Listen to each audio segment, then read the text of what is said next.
Good evening, everyone. Welcome to this ALC Africa debate. I'm really glad to come to attend this debate by our fellows.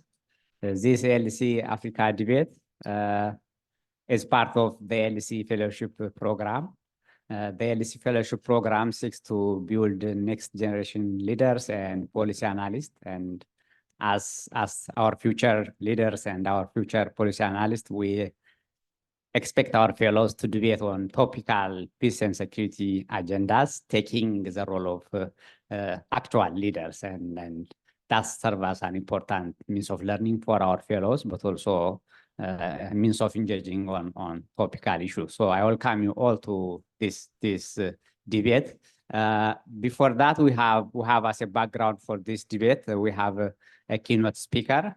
Our keynote speaker is Dr. Kizza Besigye.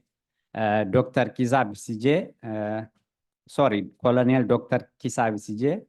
Dr. Kizza Besigye was born in Uganda on 20 April 1956 to Uganda parents. He was educated in Uganda and later qualified as a medical doctor. He briefly worked in Uganda and Kenya prior to his participation in the Bush War between 1980 and 1982, which brought President Yoweri Museveni to power in 1986. He served as a minister in Museveni's transitional government, that is between 1986 and 1999. He served in command and staff position in the military of Uganda's People Defense Force, retiring in 2000 at the rank of colonel. He contested in Uganda's presidential election of 2001, 2006, and 2011, as well as 2016, which were all marred by violence and gross irregularities. He was declared the runner-up in all the 4 highly controversial elections.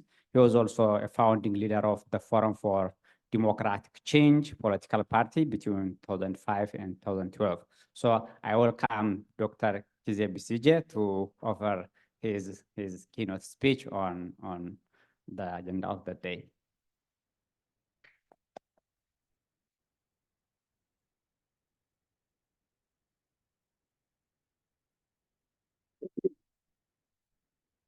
I thank you very much for having me. And I am greatly honored to have been invited to share some views with you this evening. Grateful to the African Leadership Center and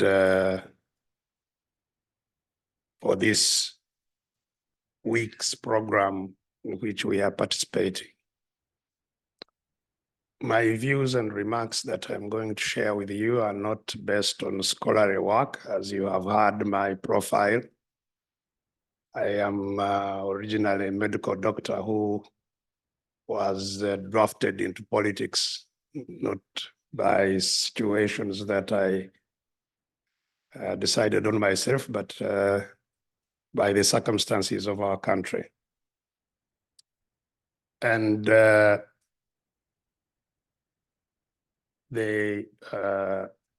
time I have to share with you these views is rather limited.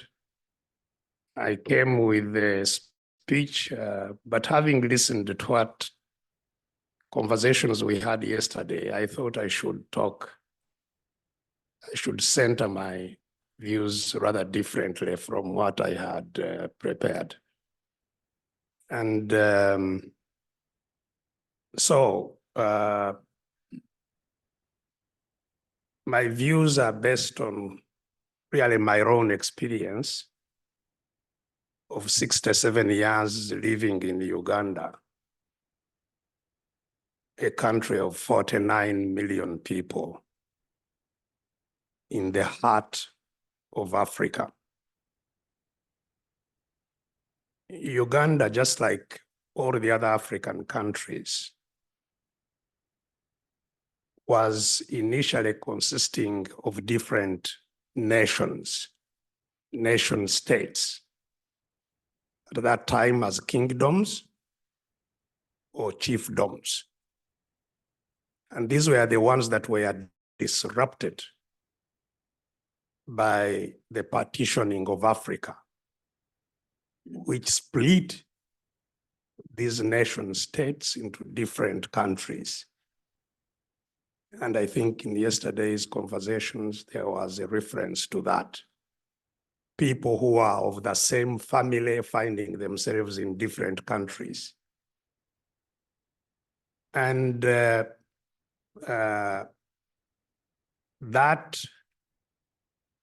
process disrupted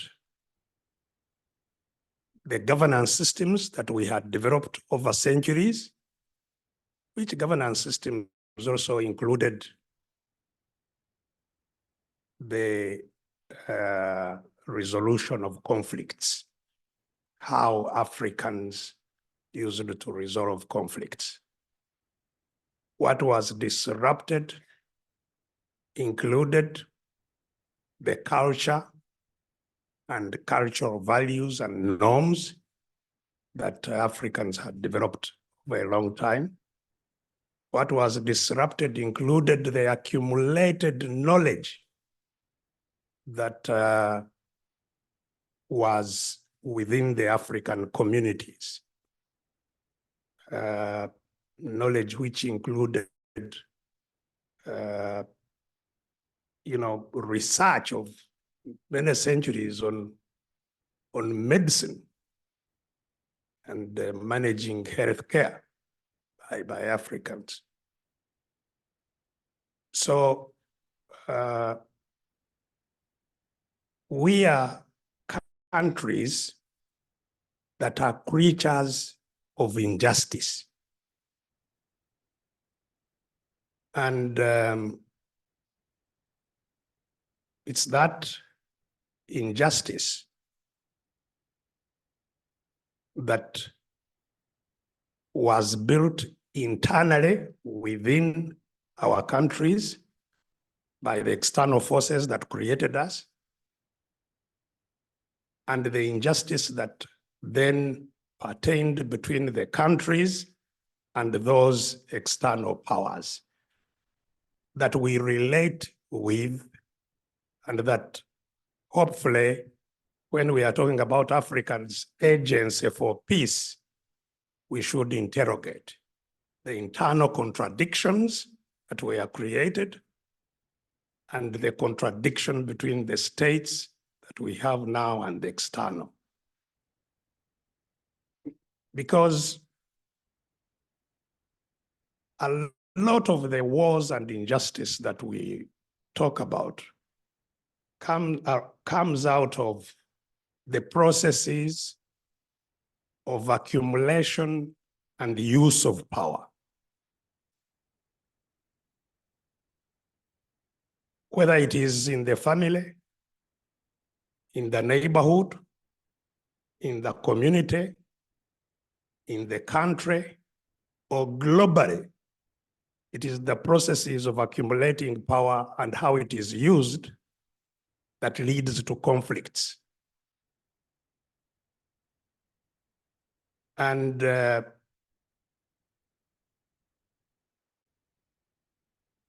two things that have, I think, permanently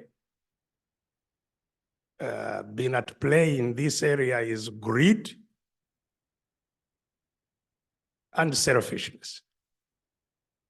There has been a lot of interrogation as to whether greed and selfishness are innate, are inborn within us, or whether they are developed. And I think quite a lot of research has been done in that area.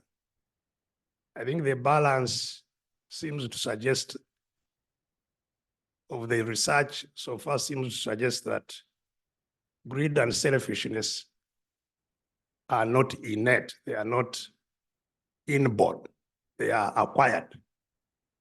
And they have been acquired as part of survival mechanisms. Survival for the fittest from our past up to now. which survival calls on us to sometimes eat more than we need, store food, or even acquire things, food and other things from others that would need it for our own purposes. And if we have to deal with peace, we have to examine processes that can contain selfishness and greed. And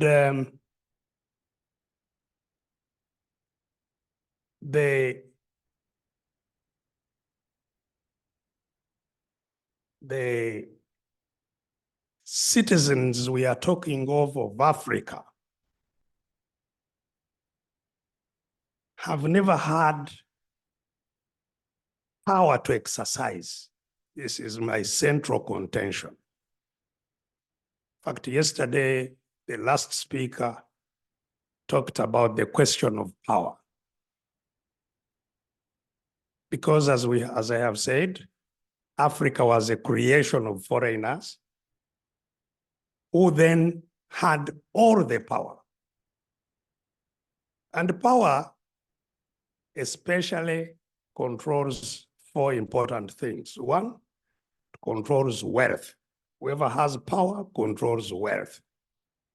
And wealth including knowledge and information. Whoever has power controls decision-making, controls implementation of decisions, the execution of policy. And whoever has power makes the judgment of what's right and what's wrong. So African countries were formed in a situation where African people did not have those four powers. Power over wealth, decision-making, execution, and judgment. In fact, my own land title, which I inherited from my parents, is headed Crown Land. It was land given by the Queen of England to my parents to have a title. In other words, all land in Uganda belonged to the Queen of England. When the Africans, assisted by all other kinds of situations, eventually got independence, the power was shifted from the foreign power to the local rulers that succeeded the colonial power, not to the people of Africa. And the contradictions, therefore, within Africa after independence have remained. Contradictions of power being held by people who govern and not by the population. And of course, just like the people who conquered Africa to take that power, the people who control that power control it using the instruments of coercion, the guns.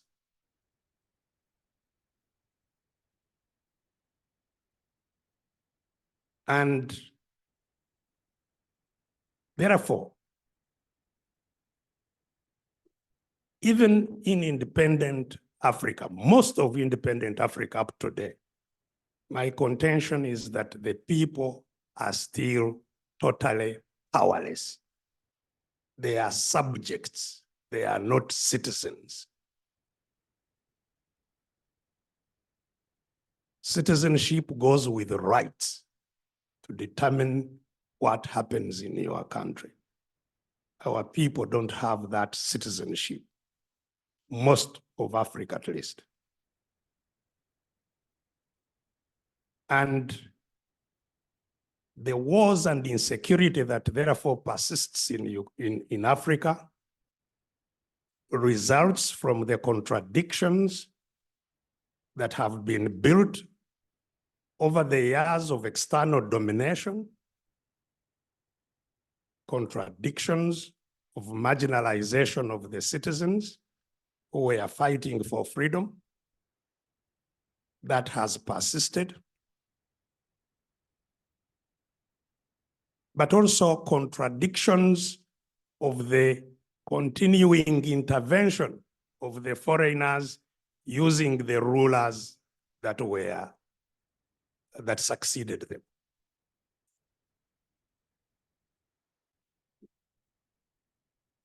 So the struggle I contend in Africa remains a struggle for citizenship.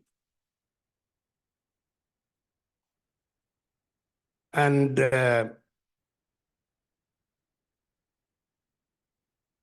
if we have to get peace, then we must interrogate how we deal with the injustices within the country and between the country and the foreign powers. How do we deal with those injustices? And the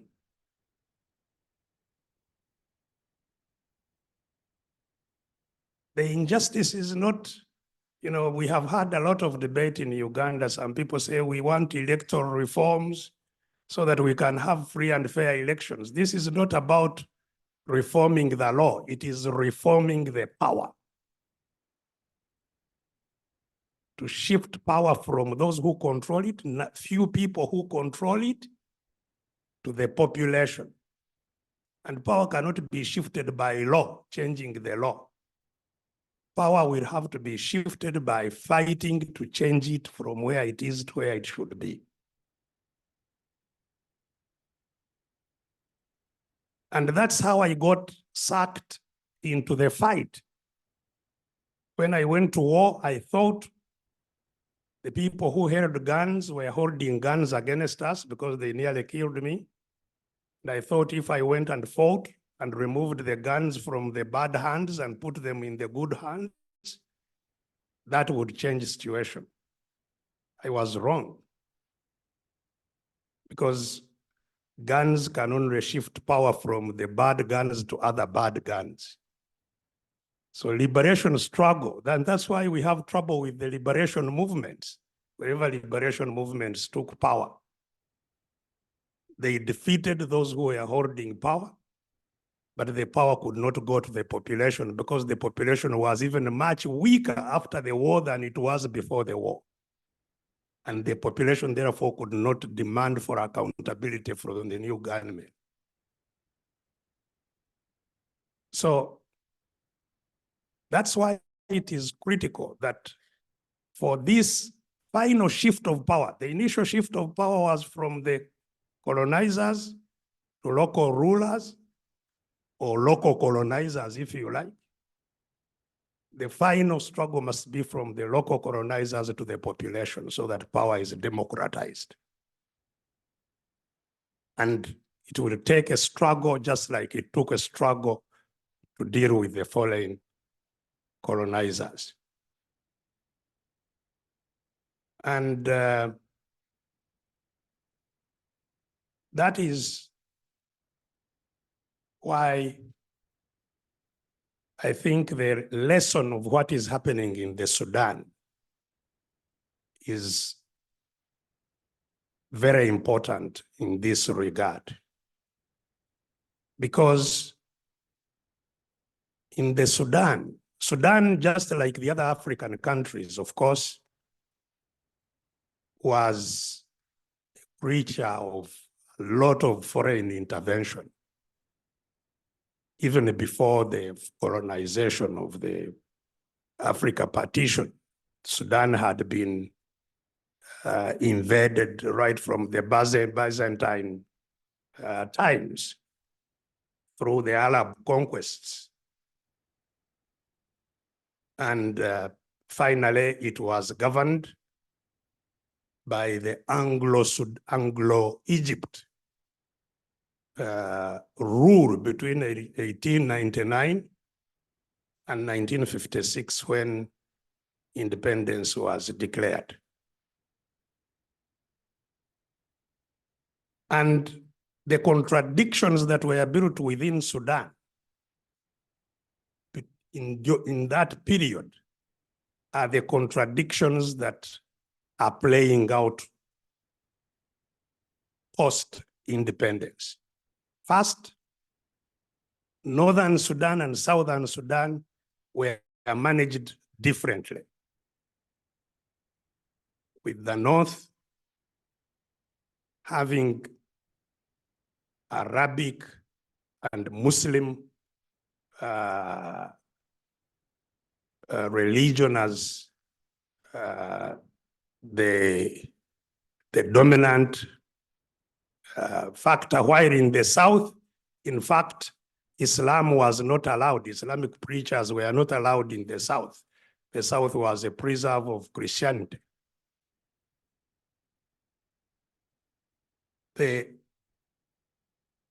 South was totally marginalized socio-economically. There were no infrastructure, no social services, nothing developed in the South. And when new rulers after 1956 arose,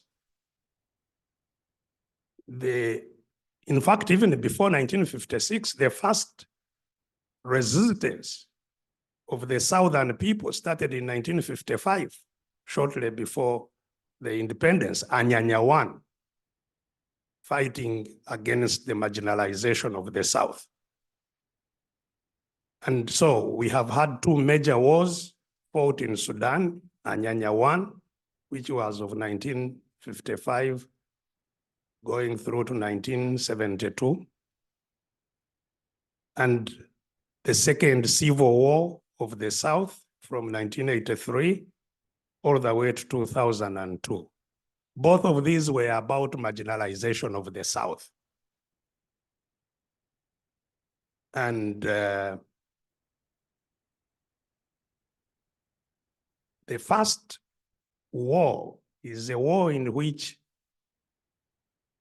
talking about the African institutions, I think that's where we saw a real effective involvement of the African Union, or at the time, the Organization of African Unity, or AU.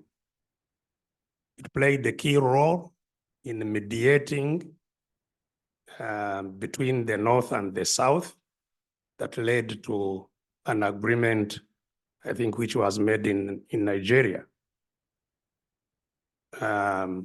But it didn't resolve the matters. Even if there were an agreement and all kinds of things agreed upon, the North continued doing whatever it wanted. And the war broke out again in 1983. And this is where the interaction between the African countries and the external areas becomes very evident. Because the war in South, the SPLA war, possibly would still be going on if the bipolar world did not end around 1990 and 91. And the US became the dominant force that made rules and supervised them around the world. Because earlier,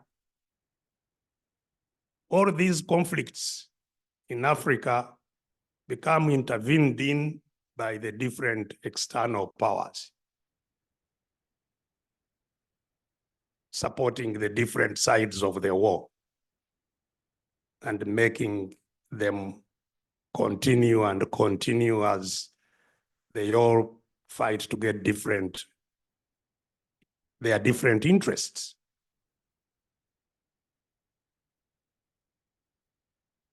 And in this case, the fortunes of the Sudan, I think, changed significantly after 1998, when the American embassies were attacked in Nairobi and Dar es Salaam by terror attacks. Because when that happened, that's when I think now America resolved that this must be dealt with. You may recall that that was followed by the intercontinental cruise missiles that attacked Khartoum. And indeed, the SPLA now received significant support to prosecute the war.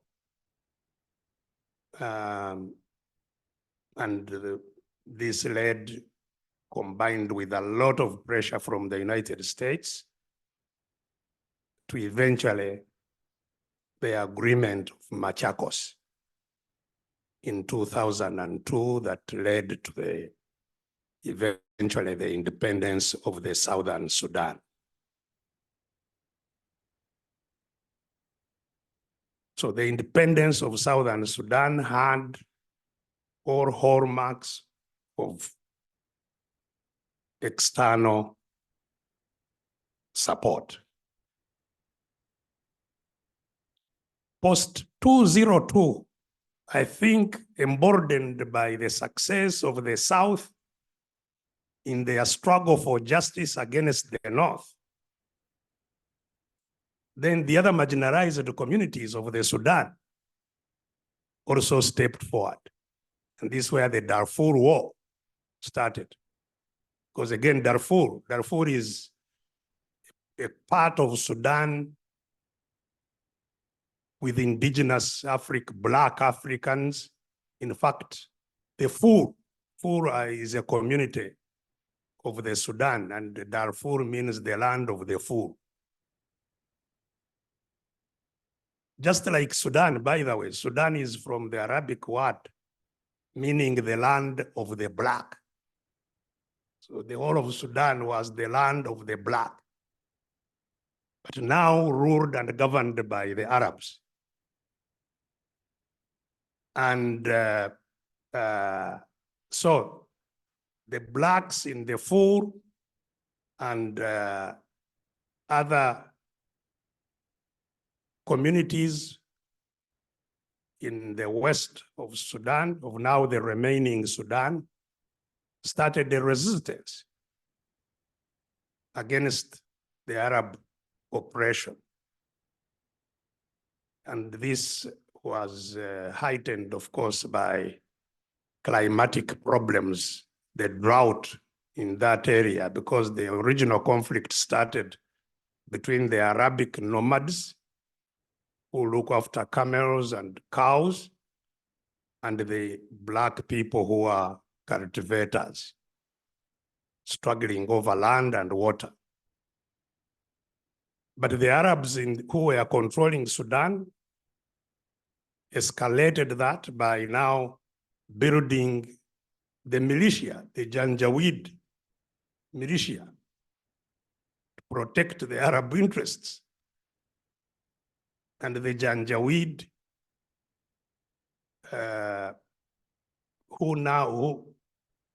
who started as a local militia by 2013, had been transformed into what we now know as the RSF, the Rapid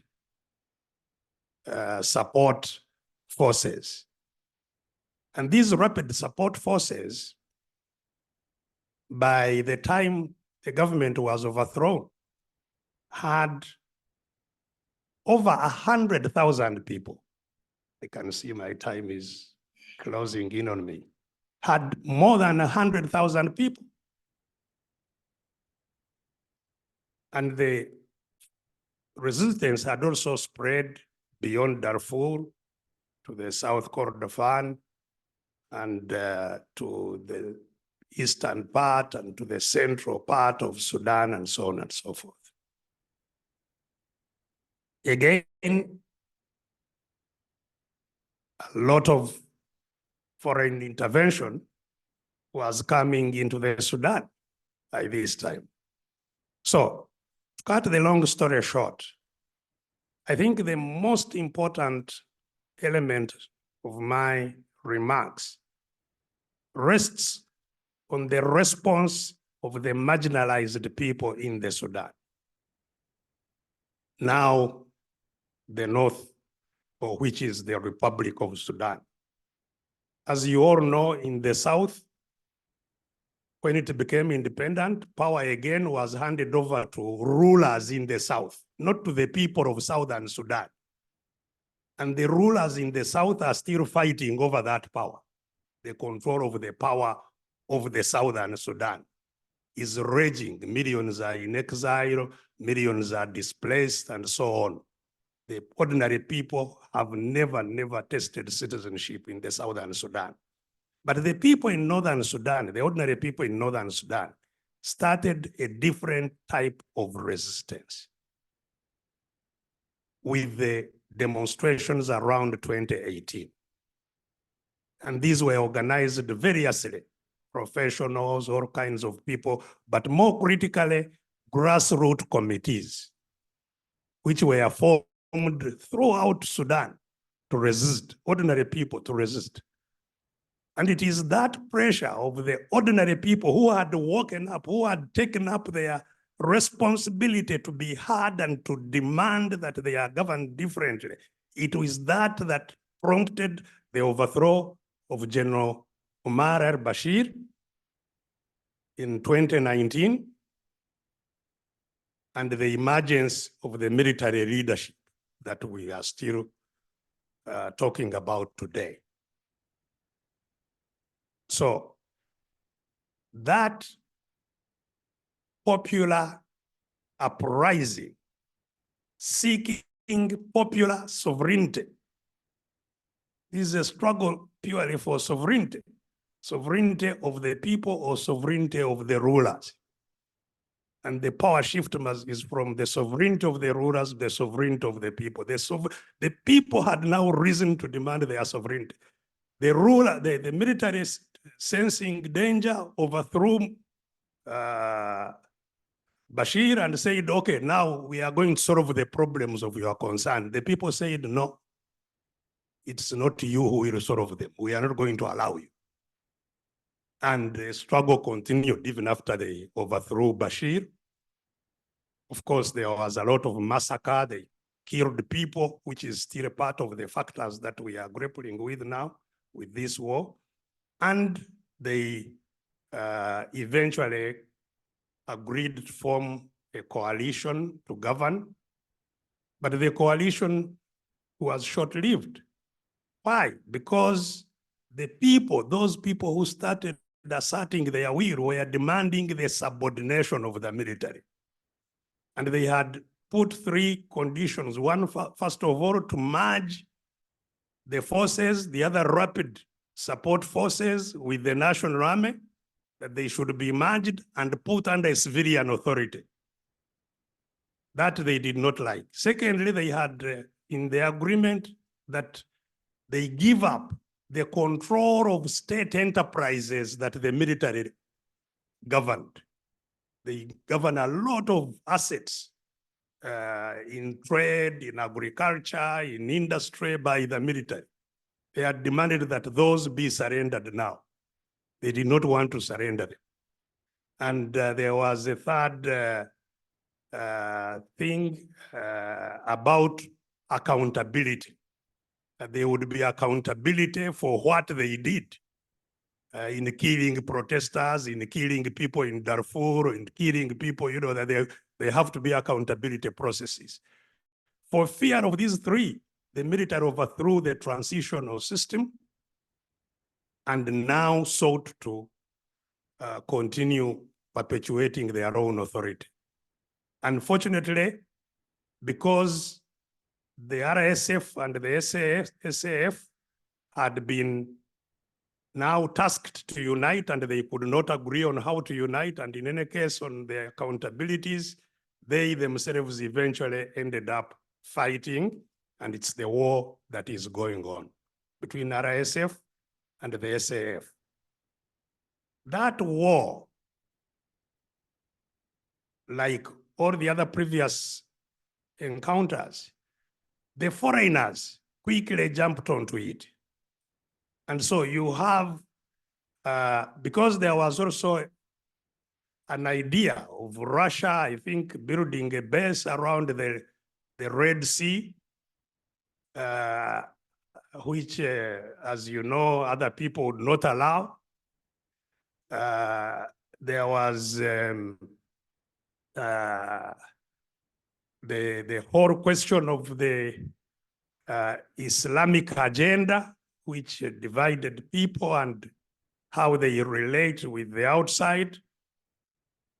And so you have both the superpowers involved in this conflict and also the medium powers, especially those in the Gulf, Saudi Arabia, Qatar, and all these other Gulf states taking part sides in the fight in Southern Sudan, making the resolution very difficult, because all these interested parties also purport to lead initiatives towards peace in Southern Sudan, which is obviously not something that is easy.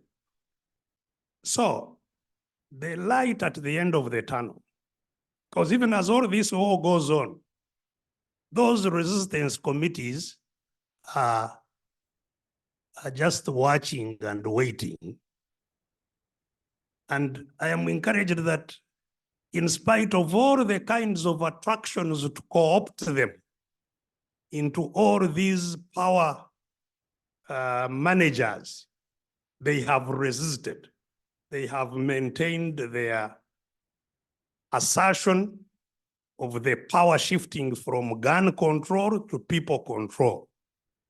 And so regardless of how the fighting eventually is resolved, which is very tragic, has killed so many people, displaced so many people, regardless of how it is resolved, there is a chance for the people to assert their will. Now, finally, and this is very finally, you see, talking about the Agency for Africa, I am not really as optimistic as was said yesterday, and this is why I chose to speak differently.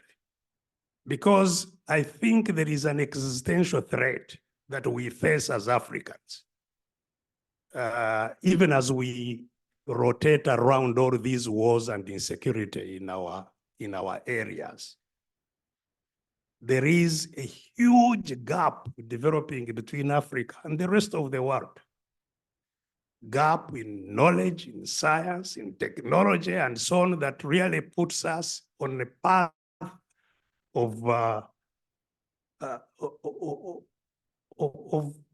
disappearing as Africans. And we want to be the first, you know, like other communities now, indigenous communities in the Americas, in Australia, where in Canada, they are now under affirmative action. If we don't really act in a very timely and effective way to assert our citizenship first, the struggle for citizenship, to conclude it, and have the authority to restructure the states within and use the states to restructure the power of the African Union. African Union is now just a meeting of the dictators. It will not do anything. In fact, before that happens, and I had some words, encouraging words this afternoon from some of the conversations that were going on earlier. Even before that happens, I think the progress or the pro-democracy forces within Africa, and especially in countries that have moved ahead of others in democratization, I think need to form themselves into an alliance that can liberate the rest of Africa, as we did it for the colonial struggle. Not the African Union as we see it now. I think there needs to emerge a new alliance of democracy-seeking countries that promotes the liberation of the other countries, and then we can restructure the continental institutions, which definitely need to be restructured and developed, because agency is about power. We are talking about having no part in the Security Council. Security Council is about power. It's not about just numbers that we are 1 billion people in Africa, give us a seat. Nobody will listen to you, and even if they listen to you, they won't respect your what you say. That's why I said laws are made by power, not the other way around. So you can have laws, you can have regulations of the UN, they will be ignored, and people will do what they want. And what can you do? So Africa must develop a capacity of deterrence, that it's not fed upon by others. Africa must urgently, in a revolutionary way, invest in acquiring knowledge to catch up with what is happening elsewhere. If you see Africa now, I was looking at how we invest in education. I think South Africa, on average, is the one which is investing highest. And of course, how that is invested internally within South Africa is a different story. But as a country, at least what goes from the consolidated funds to education, South Africa is ahead of the other countries. In Uganda, every child in primary education level, elementary level, is only appropriated $3 a year for education. $3 per year for education. Here in the UK, at least 7,000 pounds are spent on education of a child in a year here. And in other European countries, they go on up to $30,000, $40,000. Most African countries which do well go up to $10, $15 per child. There is absolutely no way we shall continue to live on this surface earth with the level of ignorance and lack of capacity for much longer, especially that resources elsewhere have been exhausted. They are remaining with these ignorant people. And that the environment and climate and so on has been messed up elsewhere, and Africa still remains to be the kind of happier place to live in. Unless we have capacity, we won't live there. So my call, as I sit down, is that really I think the whole of Africa must focus on how we reclaim our citizenship first. And that's where I am, in the trenches fighting for my citizenship. Thank you very much.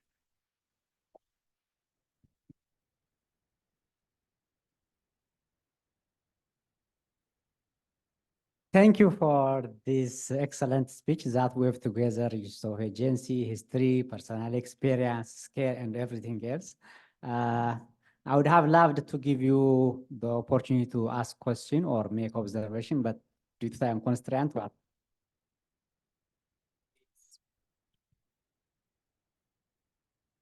we will continue to the debate on the same issue of African Agency for Peace in an era of multipolarism, the case of Sudan. Our moderator for this debate is Desmond Davis. Desmond Davis is originally from Freetown, Sierra Leone, and has been a journalist and a commentator on African affairs since 1972. Moving to London in 1978, he worked for New African and African Now magazines. He also became editor of the New African magazine in 1984. He spent 10 years with West Africa magazine, also in London, and was editor from 2001 to 2003. He continues to write extensively on Africa and global affairs. He has a wide range of contacts in Africa and has interviewed numerous heads of state, political, business, and cultural leaders. Desmond is currently the editor of African Briefing magazine in London and also a contributor to the Ghana News Agency. He is a mentor in strategic communication at the Africa Leadership Center, King's College London. So I'll give the forum for Desmond Davis.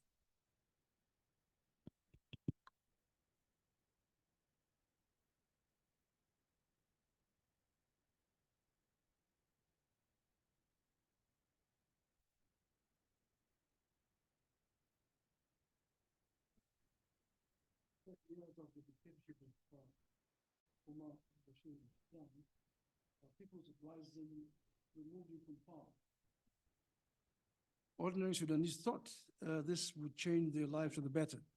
They were mistaken. 4 years on, the country is in the midst of a devastating civil war. The opposing sides are led by two members of the armed forces who had actually enforced al-Bashir's genocidal regime. To discuss the way forward for Sudan, we have, from my left, Mohammed Hassan Dagalo, also known as Hemedti, leader of Rapid Support Forces, Abdullah Hamdok, who was a former Prime Minister of Sudan and currently leader of the Coordinating Office of the Democratic Civil Forces. We have Dr. Comfort Ero, who is the President and CEO of the International Crisis Group. Here we have General Abdul Fattah al-Burhan, Commander of the Sudanese Armed Forces. And we have Dr. Speciosa Wandira Kazibwe, the former Vice President of Uganda and currently one of 3 members of the African Union High-Level Panel for the Resolution of the Conflict in Sudan. And on my extreme right is Rad Ibrahim, who's the spokesperson for the Resistance Committee. We will first of all start off with General Burhan. Can you please explain why you have decided to go to war in Sudan?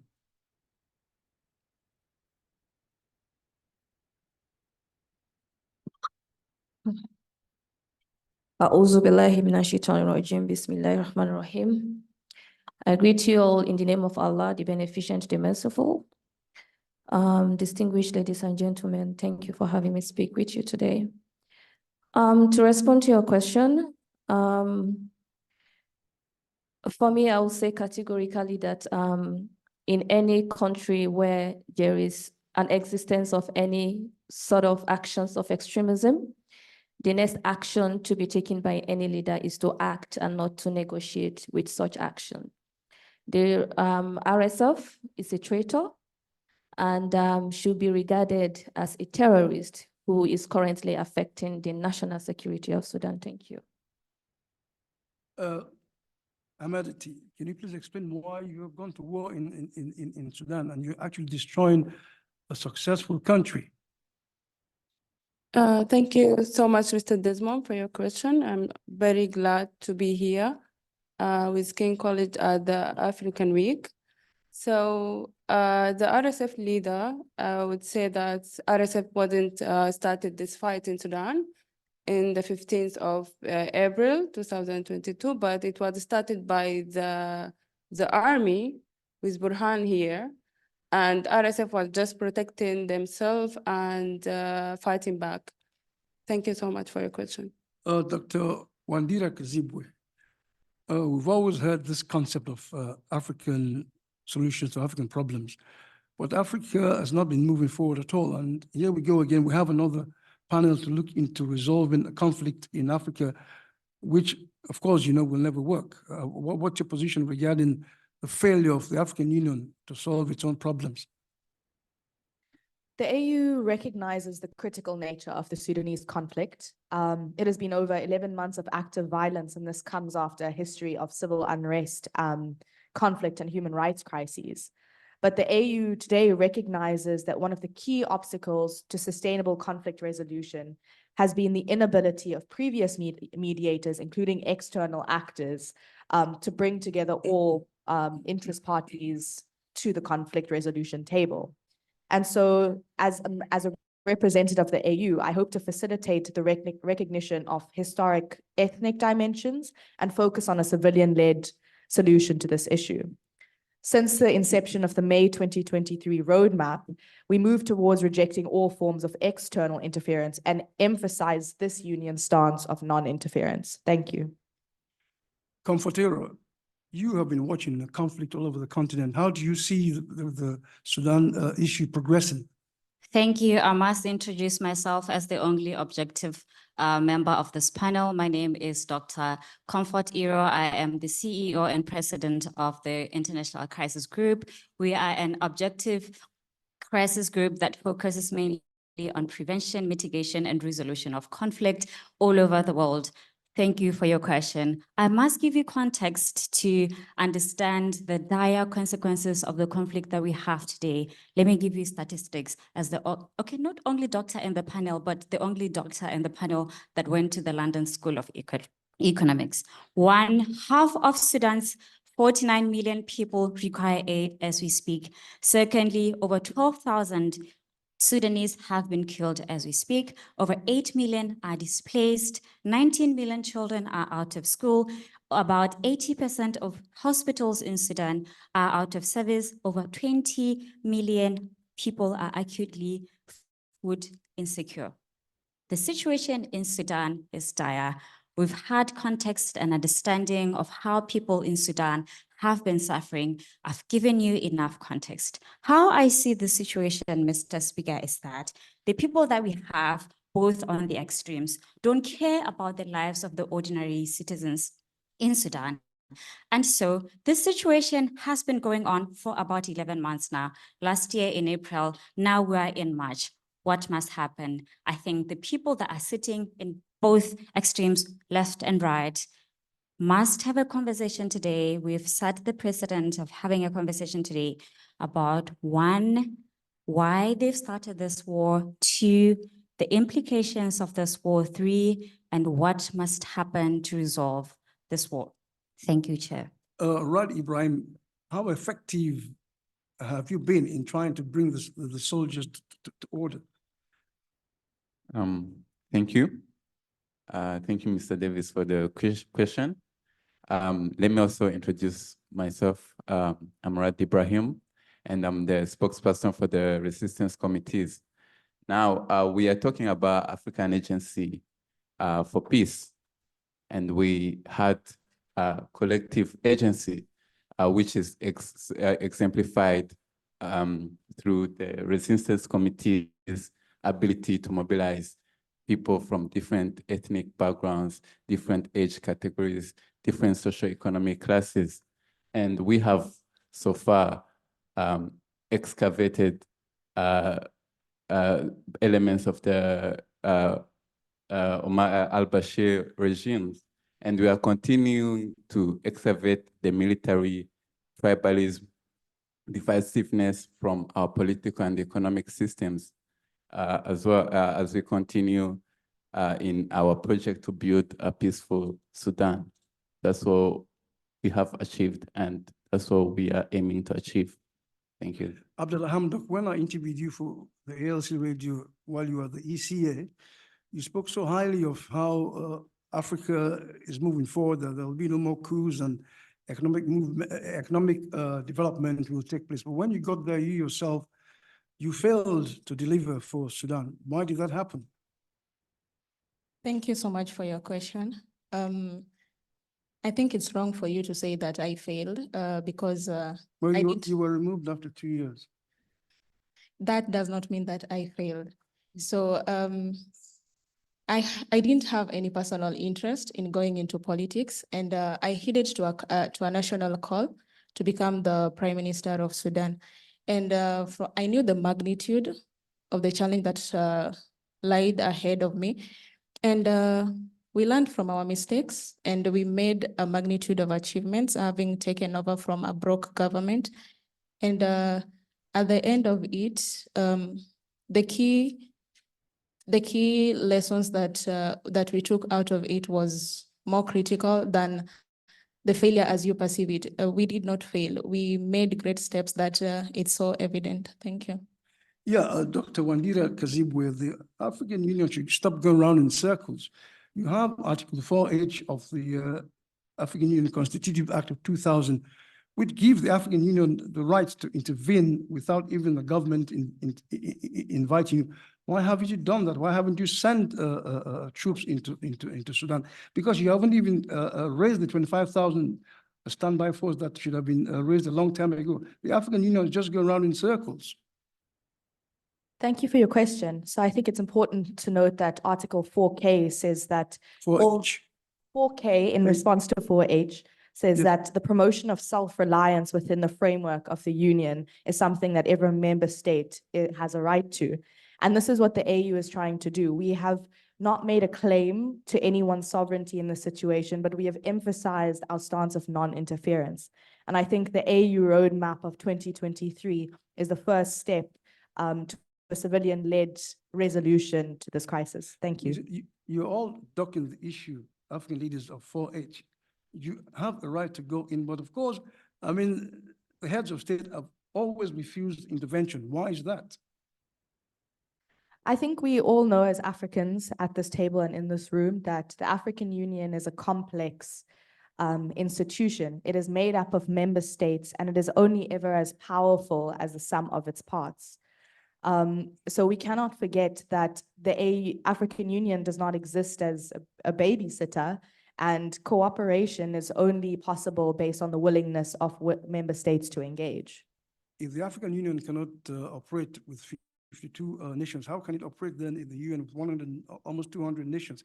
You're talking about African agency. You cannot exercise African agency in Africa. How can you exercise African agency within the UN? I think that's an important point to bring up, but I think we should table that discussion and continue discussing the crisis in Sudan. But it's all related, because I mean, if you have African agency, strong African agency, you can go into Sudan and resolve the issue. Yes, as I've said, I've taken your points, but I think we risk excluding the other members of this panel Yes, if we continue on this path. Comfort, you wanted to add something. Yeah, I just. Is it? It's not. Sorry, I just wanted to interject and ask the African Union specifically. African Union every year has themes, and in 2020 they had this theme about silencing the guns. But let's talk specifically about how guns even went louder from 2020 and 2023. We've had 7 coups in a period of 3 years. African Union, please engage. This is an important point you bring up, and it is relevant definitely to the Sudanese crisis. But like I've emphasized in my previous response, the AU's effectiveness is only possible based on the willingness of member states to engage. So there was policies for silence the gun funding that the AU has managed to raise, but only 2 countries were willing to engage, and that was Zimbabwe and Botswana. So we must also critically analyze the response to the AU's policies from a holistic perspective. And I think this is one of the instances where we did see proper policy building and funding made available that was not taken up by many of our member states. Ladies and gentlemen, please feel free to ask questions and say who you are and who you represent when you want to ask a question. General Al-Buhan, are you happy with the way the African Union has handled the situation in your country? Have you been engaging with the African Union to find a resolution? Before I respond to your question, I just want to address Ms. Comfort from International Crisis Group. Freedom of speech is possible, but freedom after speech, I may not guarantee you after this panel. And just to respond to you, yes. You're already threatening civil society. It's not a threat, it's an assurance. And just to respond to your question, I have been engaging with, external allies and, of course, people who wish well for Sudan as a country to see how we can leverage on existing network, and also to see how we can take some lessons learned from history to ensure that, the forces who are against our dear country don't succeed. I'm saying this because most of the politicians has been putting a lot of effort to, send the idea of racism into the minds of people, just to, promote civil war. And based on that, I have been engaging with international allies and technical experts to engage on possible, solution moving forward. Thank you. Yes, Ahmed, leader of the Thank you so much. Yes. I wanted just to ask General Burhan here. He said that he was being engaging with the alliance and he never showed up in any meeting for peace process since April 15th. Like we had a lot of invitations from different alliance, African, beside US, UK, and he never showed up. Why? Yes. Isn't it clear that we are not on the same level when it comes to leadership? I cannot sit on the same table with a rebel leader, a terrorist. I can't. You see, this is why I've, not recognized many of the invitations to speak, especially that from Abdullah Hamdok, because it is unethical for you to invite a rebel group who's supposed to be arrested. And now, just look at the disrespect from a terrorist talking to me. Yes, who are you?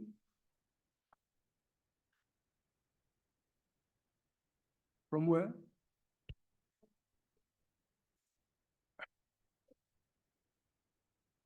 Yes.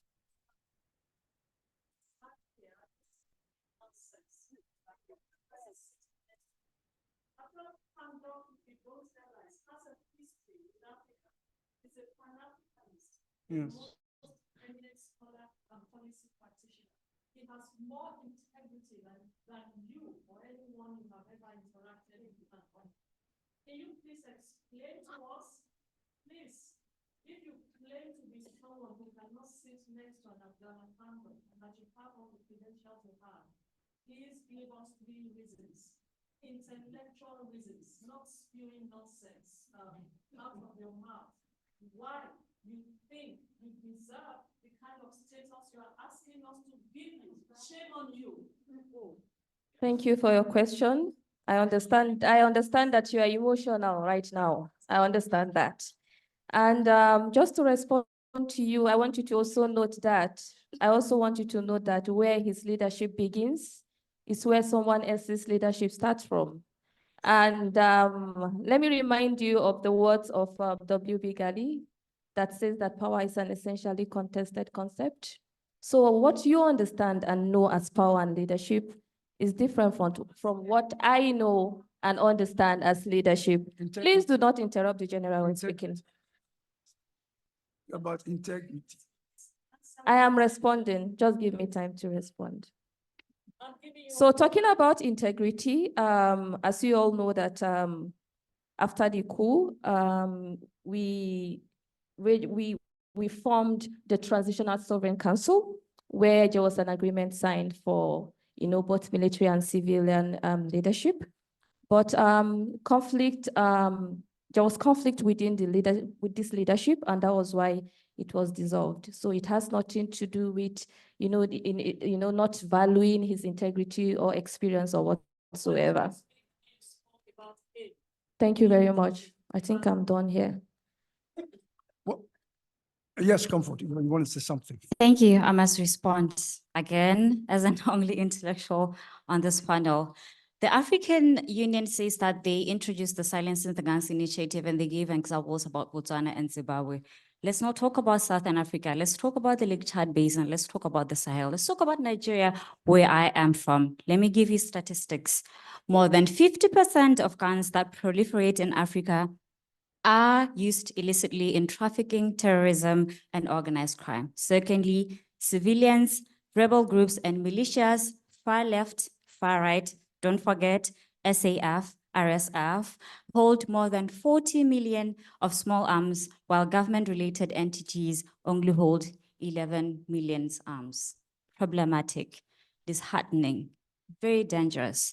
The African Union, when you say you can't intervene, you only create a conducive environment. Which conducive environment have you created? Don't give yourself credit about Botswana. Don't give yourself credit about Zimbabwe. Let's talk about Libya and Guinea and Nigeria and all these countries that rampant insurgency has been going on for so many years. Don't respond to me right now. I think I loved your question. I don't remember your name, but the conversation that has happened here today is holding these leaders that never want to sit in a table together. Let's ask them questions because they've given the African Leadership Center an opportunity to speak and have a conversation today. Thank you. Yes, right, Ibrahim. Successive African governments, administration have failed to deliver public goods in the so-called democratic setting. What would be different from when you, as the young civilians, the young leaders in Sudan, take over from the megalomaniacs who are in power now? Yes, thank you for your question. First of all, I'd like to echo some of the ideas that have been passed, that the power needs to shift from the local colonizers, the megalomaniacs that, as you are rightly calling them, to the people. And we have been campaigning for this since 2018. I've already told you that we are trying to lay foundation on a structure that excludes the military, that excludes these selfishness and greed in our systems. So I think once there is justice, first of all, we are strong on the justice element, which I should actually call out Dr. Hamdok, who is willing to negotiate with the RSF and the military, which I do not understand why they have made such decisions to negotiate with criminals that are well known for committing massacres and genocides. So please, Hamdok. Yes.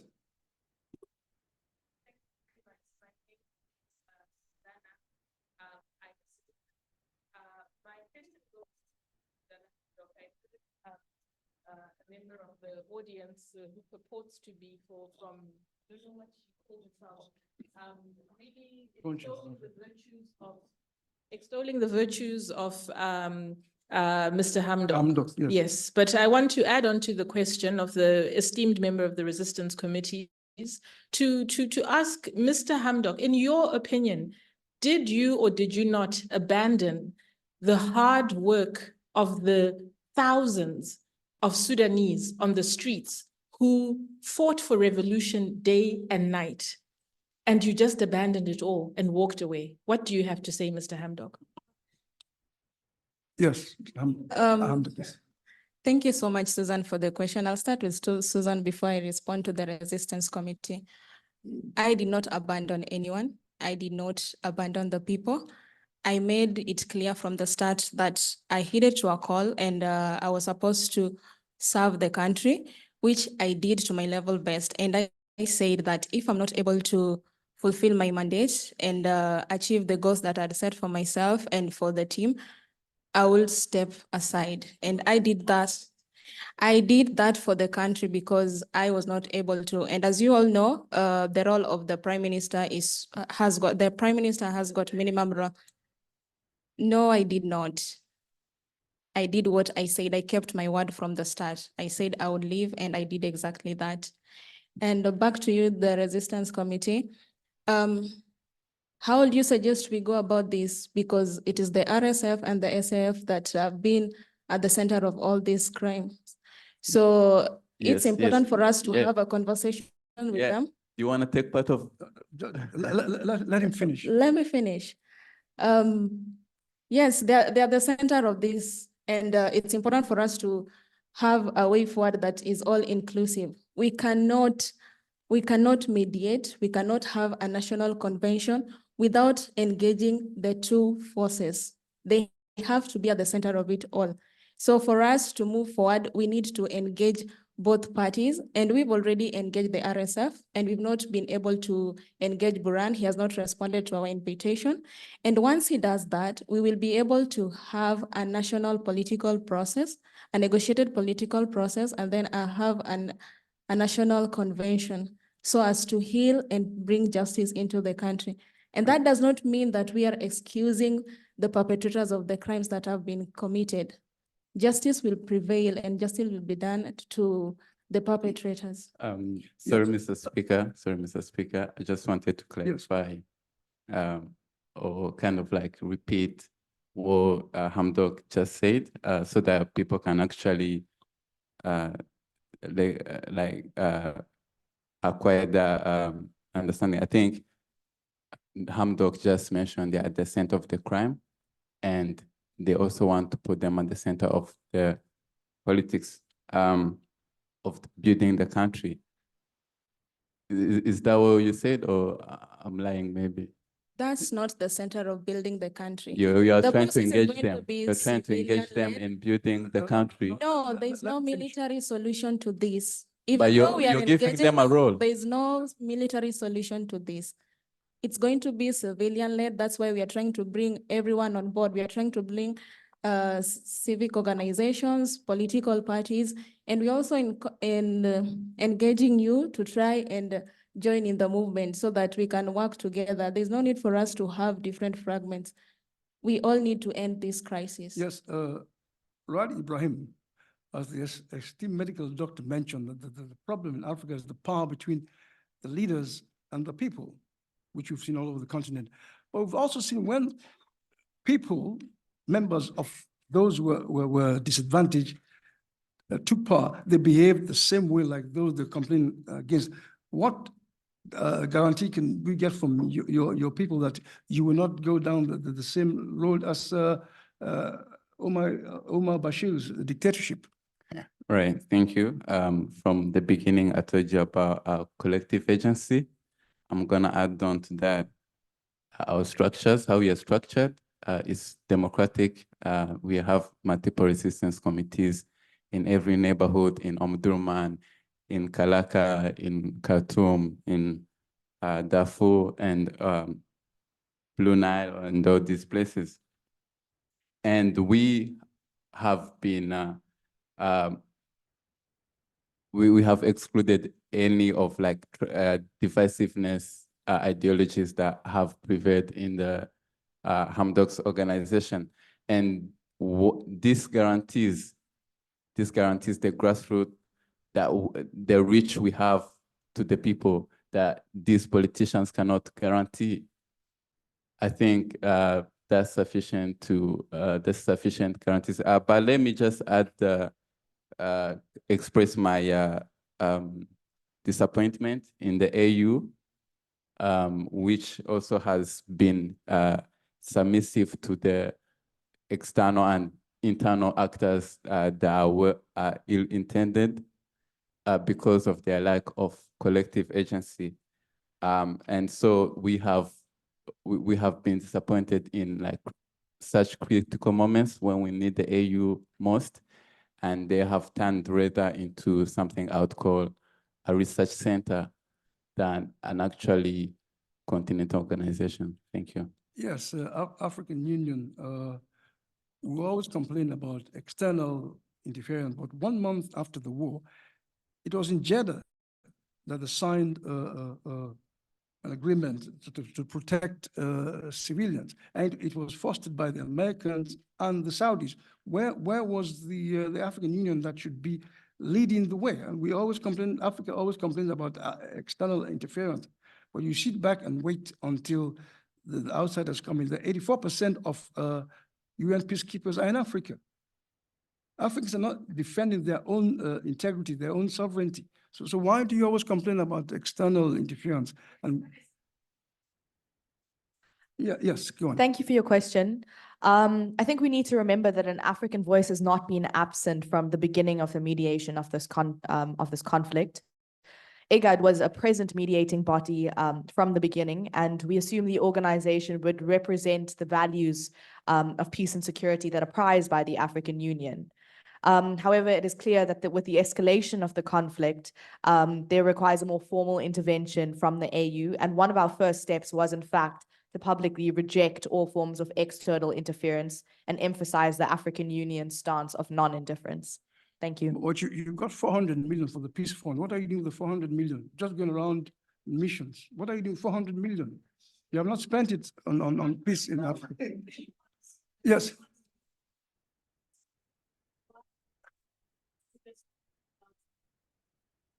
Yes.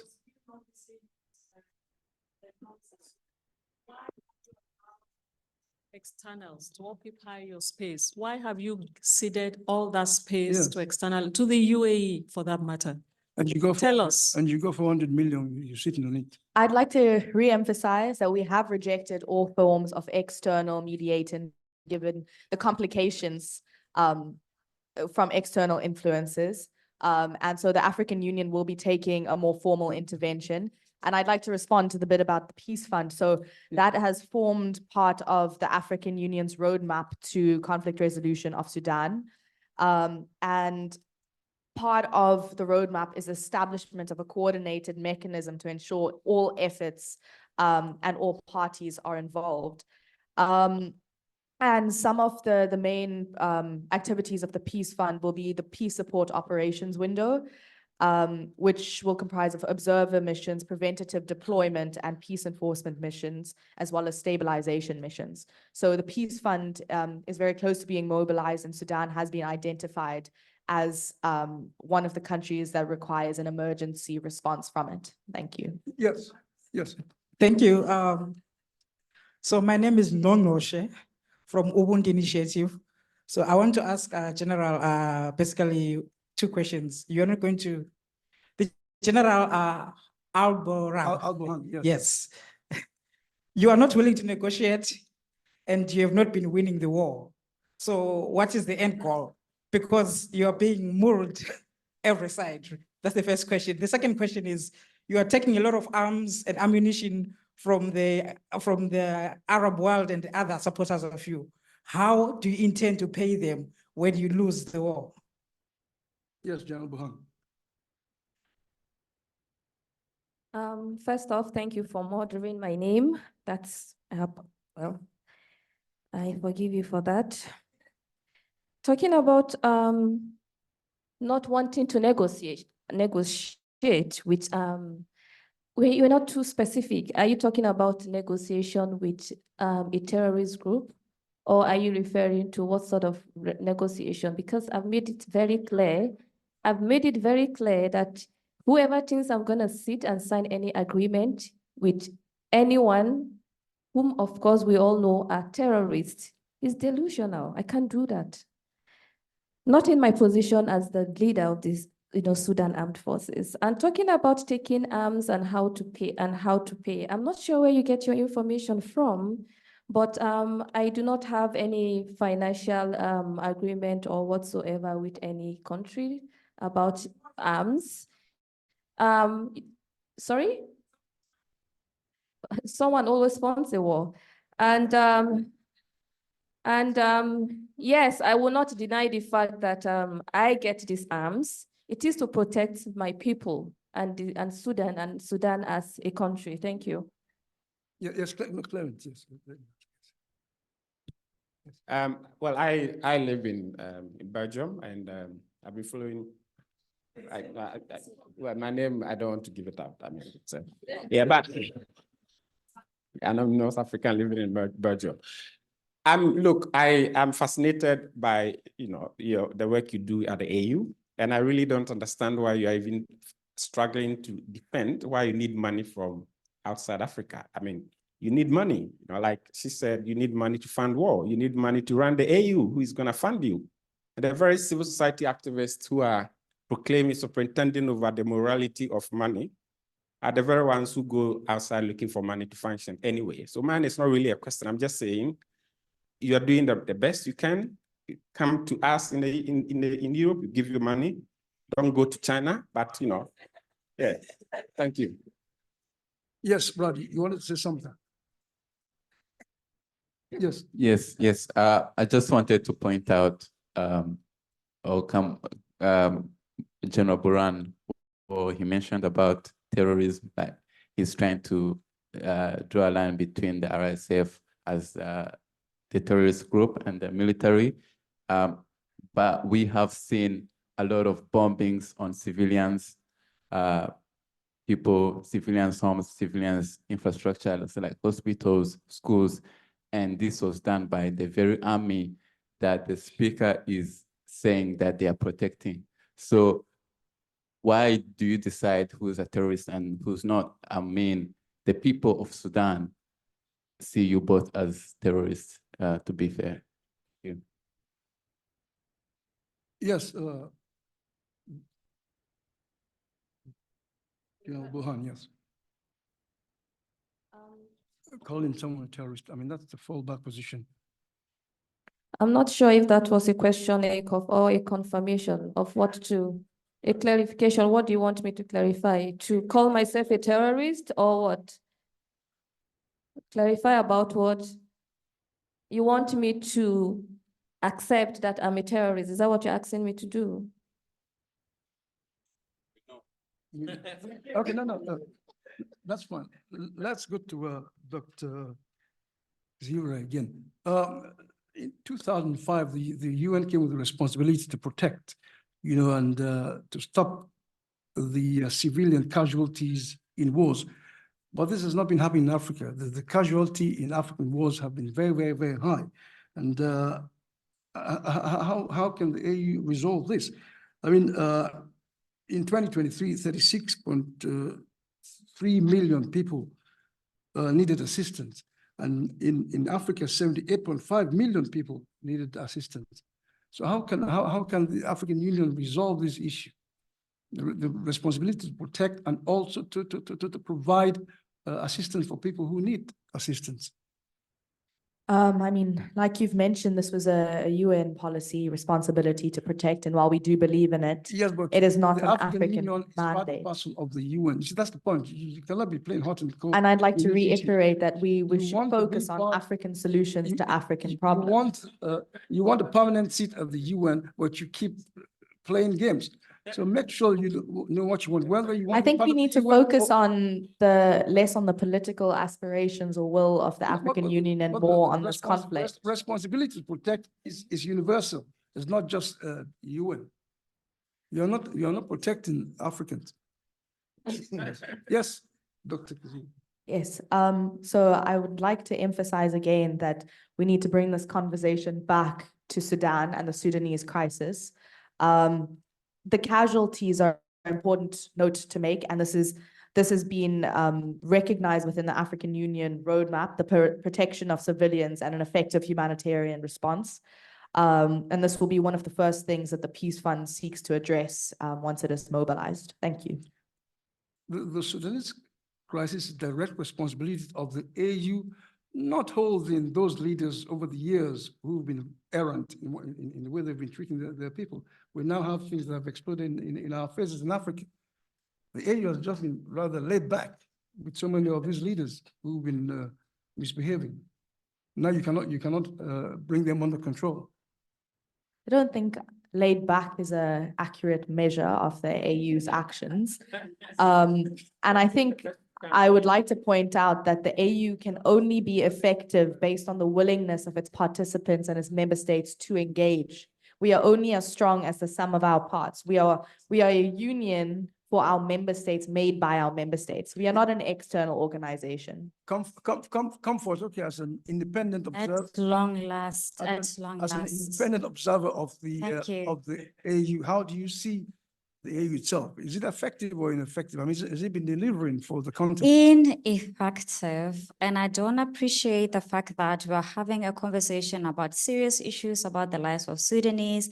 You have two people who are causing the war in Sudan, and the main engagement is only about the African Union. We already know that the African Union is ineffective. Don't engage the African Union. The African Union has policies, has treaties, has roadmaps, we want to do this, we plan to do this, we want to do this. Ha ha ha ha. Funny. I don't appreciate the language that African Union uses. She has been a vice president of a country. She knows how to run a country. She knows the kind of leadership that's needed when dealing with peace, security, development issues. What needs to happen today is the African Union being held responsible for everything that's been happening in Sudan. Why am I saying this? If you're saying that you're only a mother and you're only creating a conducive environment, then you're just saying that you're a consultancy firm. Then why can't I just get Africa Practice or Dalbac or any consultancy firm and get advice from them if the African Union cannot actively intervene in matters of peace, security, and development? So I think, please, Chair, engage the two military leaders in this panel that have been causing the war in Sudan. No, but the failure, I the failure of the AU is the underlying factor, you know. I think I'd just like to interject with, interject. Thank you, Dr. Euro, for that long list of my qualifications. I do appreciate it. And I think, we have to take everything that Dr. Euro says with a pinch of salt. We can see Nice. that her knowledge building cannot be questioned. She is a true thinker. But I hope that your knowledge building does continue in a way that prioritizes African information rather than the ALCs of the world. Thank you. Thank you. Thanks. Yes, you want to ask a question? Yes. Thank you. I want to ask Dr. Euro Comfort, why you keep on delegitimizing our African organization with all its difficulties? That is, well, one we Africans have. And we keep on delegitimizing it rather than giving critical, constructive feedbacks. I wonder why. Also, I have a question. Your crisis group actually is manufacturing crisis by, in the name of crisis prevention, you write about crisis and then that shapes people's behavior. So you are actually manufacturing crisis as well. Thank you. Sorry. Do you know what? I didn't get. Let's No, I only speak, unfortunately, when people are listening to me. If there is so much noise, I won't engage, unfortunately. I didn't get the first part of your question, but the second question was an allegation about the International Crisis Group creating some form of conflict. I don't know where you got that. That's propaganda, and I don't respond to gossip or propaganda. But the International Crisis Group have been very instrumental in so many countries in the prevention, mitigation, and resolution of conflict. I told you, I am from Nigeria myself. My parents weren't able to go to Nigeria because of the Biafra law. And so the work that we do at the International Crisis Group isn't only the work that's just general or generic, but it's the lives of people that I told you about. And so we care about the lives of people. And so we don't create any conflict. We've never created any conflict. We produce it. Venezuela, Colombia, the peace treaty, even in Colombia, where we literally create peace processes. We manage them. Even after a peace process, we make sure that we're making an evaluation after that peace process and make sure that it's sustained and maintained. I don't like the fact that you have people that you should be questioning on this panel and you chose the International Crisis Group. Stakeholder management and stakeholder engagement that you didn't get when you were doing maybe your undergrad, I guess. But please don't ask the International Crisis Group any questions in today's debate. Ask people who are responsible for the war in Sudan. Thank you. Before we continue, Dr. Euro, please can we refrain from insulting my African brothers on education that you don't value? Who is being insulted? Excuse me. Who is being insulted? Just a minute. I don't get it. Who is being insulted? Just a minute. Just a minute. There's All of us Africans on the continent. a message from the ALC. Please don't. I see why the African please Union don't- doesn't want please to don't- answer please any don't take questions from you photos because we at don't want to all. hold them accountable. Please don't post photos of asthma on the internet. That's what a message from the ALC. You know. Yes. Yes, Comfort Euro, back to you. So I mean, the way Sudan is going, is it going to become a failed state just like Somalia? Thank you. I always like it when I engage many leaders and practitioners, specifically from the King's College London. I'm an alma mater myself. I've gone to the London School of Economics, like I said. Do I think that Sudan is heading towards being a failed state? Yes. Why? We've had a conversation today. It's been 45 minutes. We've had absolutely nothing substantial that shows that the two leaders that have started the war in Sudan have at least a conscience, or they feel conscience rather, or they at least feel bad about what's happening in Sudan. I feel Sudan is now a failing state. A failing state ultimately becomes worse at a point where institutions don't work, the criminal justice system, I said banks aren't working, school, basic human rights, food, water. In Sudan, people don't have that kind of accessibility. Do I think that if the two leaders don't stop the war, that Sudan is going to become a failed state? Yes, I think so. And I think that can be prevented. Well, yes, General Dagalo, how do you feel hearing that Sudan might become a failed state? I mean, why are you fighting then if eventually the whole thing will collapse? Thank you for your question. So I wanted to mention that RSF wouldn't block any. Yes, RSF wouldn't block any humanitarian aid. The one who was blocking the humanitarian aid from Sudanese civilian is SAF. So you can ask this question for Burhan, not for RSF. And also the one who was bombing the civilian also is Al-Burhan, the one who was bombing the hospitals, all the houses of the people, also Al-Burhan. So, and also the one who wasn't willing to attend any initiative for peace, also Al-Burhan. RSF since 15th of October has been invited for several peace process, and we are willing to negotiate, we are willing to cease fire. But Al-Burhan here, he never show up in any of these invitations for peace process. Thank you so much. But why did you and Al-Burhan in the first place connive to remove Hamdok from power? No comment. Oh, you must have had a reason. We didn't remove Hamdok from power. But you did, both of you connived to remove him from power. Yeah. In 2000. But the one who did the coup is the army, not RSF. Hamdok, what do you say to that? I mean, when the ones who were responsible for removing him from power, Dagalo and Al-Burhan? I think at this point, whoever contributed in removing me in power doesn't really matter, because we are focusing on ending the crisis. We can't keep moving backward, and we are supposed to address the crisis. Moral high ground, as if they're not involved in the chaos. If I also engage in the back and forth and the shifting of the blames, how will we move forward? I'm not able to do that. Yes, we move forward by looking back, but at this point, I'm not going to start pointing fingers and all that. All I want to see is a united country and to end this crisis. Thank you. So, Rad Ibrahim, what do you make of that statement from Abdullah Hamdok? Yes. Thank you. Personally, I think Hamdok has a memory problem, which is going to make him fall in the same pit twice. That's why we see him today dealing with the same criminals and trying to involve them in his political coalition.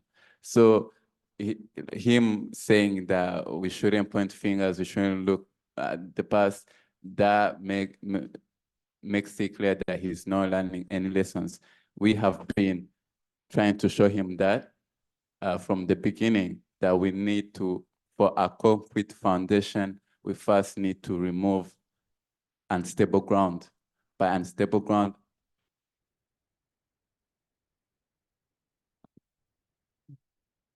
by unstable ground, I'm talking about the military, I'm talking about Omar al-Bashir, I'm talking about Al-Burhan, I'm talking about Dagalo and their allies So they have to face justice. They have to be held accountable. And I'm calling on the AU and other organizations to stop these criminals that are flying all over the country, to Jeddah, to Geneva, to Kampala, wherever, and they're given seats, they're offered seats, knowing well that they have committed mass atrocities. Thank you. Yeah, Wandira, Kazibwe, I mean, the war itself in Sudan is having economic repercussions to countries around the region. For example, South Sudan, which depends on 90% of its revenue from oil, cannot now export its oil through Port Sudan. So I mean, this eventually, I mean, if the war doesn't end, we can have serious economic problems in the region. So what is the AU's long-term focus about these problems that will arise? The AU has recognized the critical nature of this crisis on neighboring regions and the continent as a whole, and has already made moves to dispatch emissaries to neighboring states in Sudan in an effort to strengthen the search for a common approach to this resolution. Thank you. Yes, Dennis. Yeah, Mr. Moderator, I seek, Who are you? I seek to address the two warmongers in the room. No, who are you? I even feel constrained to Who are you? I even feel constrained to introduce myself. No, I'm coming. Allow me to land. I feel constrained to introduce myself in an environment where the two warmongers are addressing us using their selfishness, but also, trying to, they are even failing to prevail over their ego. I'm just wondering, but for the sake of formality anyway in this room, I am Mo Ibrahim from the Mo Ibrahim Foundation, and my question goes to the two warmongers, Bruhan and Dagalo. I'm even afraid of addressing you by your titles, because to me you're not your excellencies, and I'm just wondering, seeing Sudan collapse on your laps, the blood of the Sudanese flowing through your palms. I'm wondering, how do you go to sleep at night watching the spirit of Sudan collapsing, a country that was stable and collapsing on your laps? What do you lose giving up the power and allow Sudan to stand and prevail again? Yes, what do you lose? Yes, Al-Buran, yes. The relative stability. Yes, compared to what we see today. Yes. Yes, Al-Buran, answer the question. You go to sleep. Answer.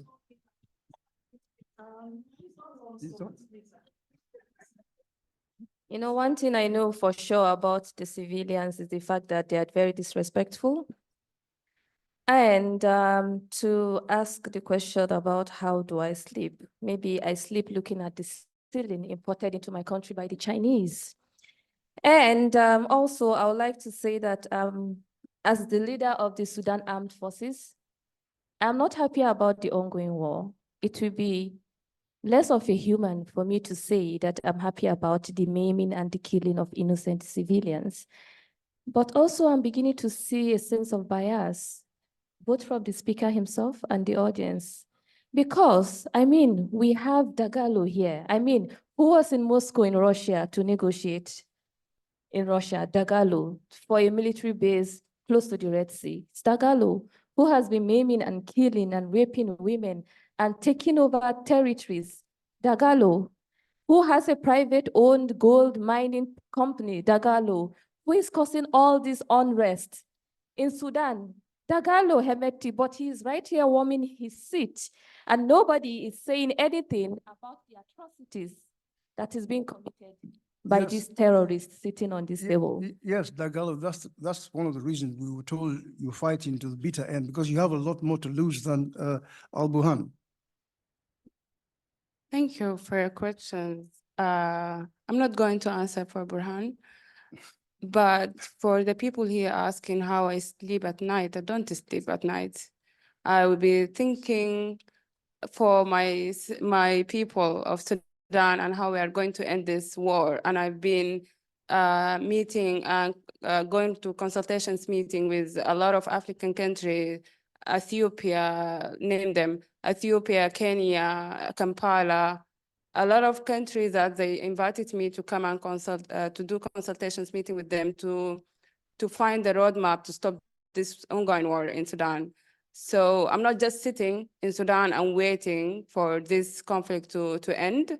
I'm seeking peace. I'm willing to sit and negotiate. I've also sat with Hamdok here in Addis Ababa to do the Addis Ababa declaration. When Burhani also, he get an invitation, but he didn't show up. So for me, again, RSF are willing to sit, to cease fire, to help Sudanese people as well as to stop this fight in Sudan. Thank you. Yes. Yeah, the question to the resistance committee. So if there is a peace agreement, who are the civilian leaders that you are looking forward to work with who will take Sudan to the next level? Exactly. Us. Thank you. Thank you. I think that's a decision we will take a vote for as resistance committees across the country. There is not a top-down structure. We have an horizontal one. So I can't say at the moment until we take a vote. Thank you. Repeat, can hear you. You do not have any plan right now for peace. We have a charter. We have prepared a charter which outlines comprehensively our plan for peace. And I would recommend you to go check it. It's online, both in English and Arabic. So please feel free, after this meeting, I may meet you at the back and tell you more. Thank you. Yes, Dr. Wandira Kazibwe, last month at the African Union, the report by Paul Kagame said that the assemblies, the agenda was too long. You go around in circles and it's not productive. He is actually correct. I mean, when are you going to change things? You talk and talk and talk and nothing happens. Now, there's also a problem within the African Union Commission chairman and the chairman of the African Union. Now that we've got some space at the G20, who will represent Africa? Is it the chairman of the commission or the chairman of the AU itself? So these are issues that needs to be resolved. It's an interesting question, but I think the internal affairs of the AU are not entirely relevant to the Sudan conflict at this moment. Of course it is. The AU is not stable, then Africa is not stable. I think if you want to see who's going to be representing the AU at the G20, we shall see in time. But I think let's bring the conversation back to the members of this table. Thank you. Like I said, it is part and parcel of the stability of Africa. If the AU is not stable, then nothing will work. I think we can take that message and export it to the continent. And if nothing is stable, is nothing working. And I think Comfort as an independent observer, don't you agree with that? That if the AU is not effective, then the continent is not effective either. Yeah, I mean, I think I have spoken a lot about the inefficiency and ineffectiveness of the African Union, and that if the African Union countries send money to the African Union is influenced by external forces, and we don't hold them responsible, then there isn't anything that we should expect from the African Union, because she is saying that we want to do this, we want to do that, but they've never really done anything tangible. So I think, Chair, I'm tired from having this conversation. The roadmap is a physical piece of paper. So if you'd like something tangible, you could print that out. One last question. Roadmap is a paper. Okay. Thank you, everybody. Yes. I'm Mohammed Buhari. I don't need to introduce who I am, or do I? I successfully led a country for 8 years. I kept my people in check. Economic progress, name it. So I just want to tell all of you who are bickering here to meet me later, to give you the formula to turn what is going on in Sudan around. Please, this is a serious matter. We must continue to unite in Africa. But Thank you promised to bring, I would like to respond. Look,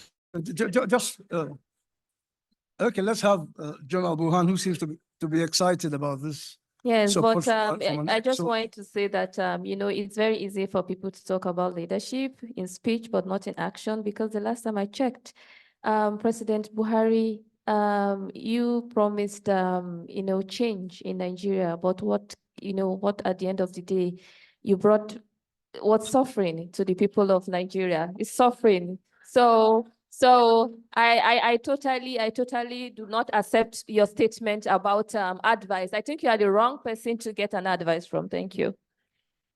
But he's an ex-soldier, and General Buhari is an ex-soldier, but he hasn't behaved like you and Dagalo are behaving in Sudan. Learn from him as an ex-soldier. Can we bring this conversation to how we would like to see the conflict mediation go into? That's what I'm saying. You should learn from General Buhari is also an ex-soldier who did not go to war to enforce his own political opinions. Well, yes, we are operating on a military, regime and rule, and you, of course, wouldn't compare our system of operation with democracy. However, one of the very first important agenda that we have is to transition into, into civil leadership, and we are still working on that. That has always been the one of the mission that we have, and we'll continue to work to see that that comes into reality. Thank you. Yes, the African Union, you haven't stopped silence the guns in Africa. You've moved it to 2030. How confident are you that you'll silence the guns? They will not have any conflict in countries like Sudan? Or is it just talk as usual? No, once again, I'd like to reiterate for the fourth time that the African Union is only as effective as the member states' willingness to participate. There have been policies and funding, one of the few that the AU has managed to gather funding for Silence the Guns. But if there are no member states willing to sign on and commit to the policies, the AU is not there to babysit. We are here as a supporting mechanism for a vision for the continent. Comfort, do you agree with that? What is silencing the guns? Why were the guns even more louder between 2020 and 2023? And why was 2022 more specifically, give me a chance, more specifically important for the African Union to prove themselves as our mother, like she said? The guns in Africa will never be silent, especially because of the fact that the African Union isn't willing to take the responsibility in ensuring that they are silent. There's so many moving wheels. It's a multifaceted approach. There's so many stakeholders, there's civil society organizations, there's countries that don't even have the capacity to create a conducive environment that the African Union is speaking about. Don't tell me as the African Union that you have resources and you'll give me money. For example, Sudan, if you give me money to silence the gun and I am Sudan, what am I supposed to do? Where am I supposed to start? There's so many levels, so many steps that needs to be taken before we say we're going to silence the guns in Africa. Guns in Africa will never be silent until we appreciate the fact that there's a leadership problem, there's a lot of stakeholders involved, and each and every single stakeholder must take responsibility in ensuring that they participate in silencing these guns. Okay, shall we now have a closing statement from Rad Ibrahim? Thank you. I'd like to end this just stating that kind of like pointing out the role of the resistance committees. So I don't think we have the same financial capacity or the firepower or the international alliances that the SAF and the RSF have. But I'd like to conclude that we have our hands that are continuing to build hospitals for civilians everywhere in the country. We have the knowledge that we are using to organize ourselves and map out our vision. And we have also the heart to work for this country, for a better Sudan, as our futures belong here. So, but most importantly, we have a collective voice. We have a collective voice that transcends any form of divisive lines, and this gives us the collective agency that is needed for peace in Africa. Dr. Wandira Kazibwe. Thank you. So I'd like to emphasize again, the AU does stand for non-indifference. It is not blind to the plight of the Sudanese. And I'd like to point out that the AU is not here to provide solutions. It is here to create an environment that is conducive to the actors in this conflict to find their own mutually agreed upon solution. Thank you very much. General Burhan. Thank you. I would like to reassure the people of Sudan to tell you that the traitor sitting at the extreme left of this table will be brought to justice, and peace will reign once again in Sudan. Thank you. Comfort Europe. War and conflict has created an environment where we have orphans, we have displaced people, we have widows, we have people who can never go back to their homelands. War and conflict has created an environment where people don't have access to their human rights, don't have food, don't have water, don't have electricity, don't have a place to stay. I said in my opening speech that I'm from Nigeria. My parents couldn't go back to Nigeria because of the Biafra law. The International Crisis Group stands with the people of Sudan, calls on people that have caused the war in Sudan to stop this war because it is the civilians that have suffered the most. I appreciate the African Leadership Center for creating this environment for conversation, but I think more needs to be done. There are so many people in this room that can actively participate in making sure that the war in Sudan ends. We support the ceasefire in Sudan as the International Crisis Group, and we hope that you have learned a lot today and you'll participate in ending the war in Sudan. Abdullah Hamdok.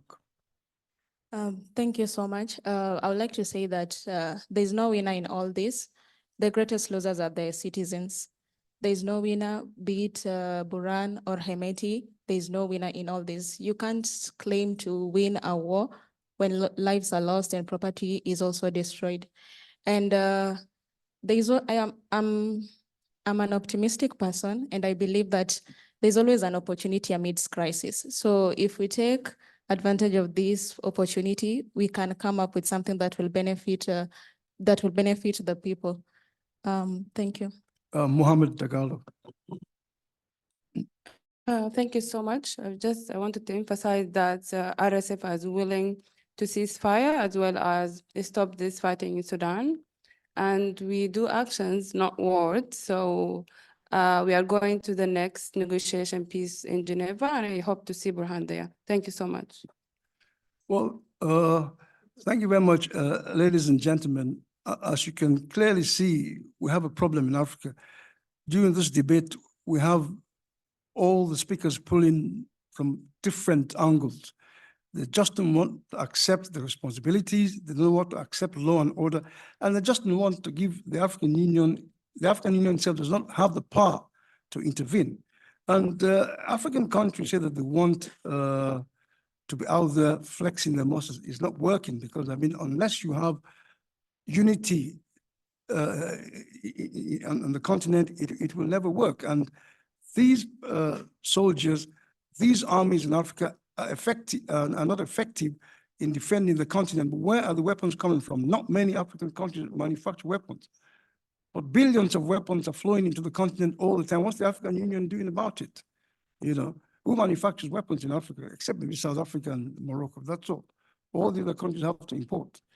So, I mean, as the esteemed doctor said, again, we've seen a situation whereby the fighting will continue, and who will be the losers again? The civilians. Already 11 million of them have been displaced. Where are we heading for? These groups will settle the differences, and the civilians will be left in refugee camps. Well, thank you very much for taking part in this debate, and thank you very much, members of the panel.